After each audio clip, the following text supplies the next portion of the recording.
आपको मराठी में समझाऊंगी ताकि मैं जो ताकि मेरी बात है वो अकेली निशा की नहीं है, वो सब ट्राइबल स्टूडेंट की है, पूरे देश की है, पूरे महाराष्ट्र की है। इसलिए मैं आपको मराठी में बात करके बताऊंगी। जो आम्ही जे उपोषणासाठी बसलेलो आहोत, आमचे भाऊ आणि त्याच्यामध्ये आमच्या 2 बहिणी देखील बसलेल्या आहेत आणि त्यातलीच एका बहिणीची तब्येत खूप नाजूक झाली, तिला आज हॉस्पिटलमध्ये नेलंय आणि हे सगळं असताना देखील जेव्हा आमचे प्रतिनिधी मंत्रालयामध्ये गेले तर तेव्हा जे आमचे जे आदिवासी विकास विभागाचे मंत्री आहेत ते काय बोलले असतील तुम्हाला सांगितलं जर तुमच्या अंगावर काटा येईल। ते म्हणतात सॉरी मी याच्यावर काही करू शकत नाही, हे सीएमच्या हातात आहे। मग तुम्ही जर आदिवासी विद्यार्थ्यांच्या विकासासाठी तिथं बसलेत तर तुम्ही जर तिथं आमच्या विकासासाठी बसलेत आणि तुम्ही जर आमचा विकास साधू शकत नाही तर तुमचा तिथं बसण्याचा अधिकार नाही, हे मी आज ठणकावून सांगते।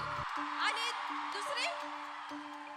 दुसरी गोष्ट म्हणजे मी अजून एक सांगेल की ज्या आमच्या भागामध्ये ज्या आश्रमशाळा असतात तिथं जे सेंट्रल किचन पद्धत लागू केली, जसं की एका ठिकाणी जेवण बनणार आणि ते 70-80 किलोमीटर लांब घेऊन जाणार आणि त्यामुळे ते जेवण खराब होतं, त्यामुळे विष बाधा होते आणि विद्यार्थी आताच एक गोष्ट झाली गडचिरोलीमध्ये, कारण आदिवासी ज्या आश्रमशाळा आहेत त्याच्यामध्ये बेडची सुविधा नाहीये, पिण्याचं पाणी देखील नाहीये।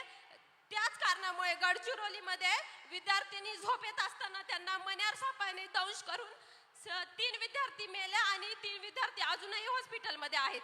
तर आमची मागणी अशी आहे की त्या विद्यार्थ्यांच्या पालकांना ॲटलिस्ट 1 कोटीची तरी मदत करा आणि ह्या सरकारने त्यांची मदत 4 लाखांवर मोजलेली आहे। तसंच आमचं त्यांना एक म्हणजे मागणं आहे की ज्या आमच्या आदिवासी विद्यार्थिनी असतात, तुम्ही जर पाहिलं ते जे आदिवासी हॉस्टेल आहेत ते जे शहरं आहेत जसं की पुणे मुंबई, तर जे पुण्याचा जो सेंट्रल भाग आहे तिथं नाही आहेत, मांजरी कोंढवा, और इस वजह से जो हमारा शिक्षण है हम जो पढ़ते हैं वो पढ़ने के लिए टाइम ही नहीं रहता, क्योंकि 4-4 घंटे हमें वहाँ जाने आने में ही लगते हैं। तर ह्या सगळ्या मागण्या घेऊन आम्ही मागच्या 10 दिवसापासून उपोषणासाठी बसलोय। तर माझी तुम्हाला विनंती आहे की मी तुम्हाला जे आता निवेदन दिलं आहे त्याचा विचार करून तुम्ही आमच्या आदिवासी विद्यार्थ्यांसाठी काहीतरी करून आमच्या मागण्या सोडवण्याचा प्रयत्न कराल। थँक्यू।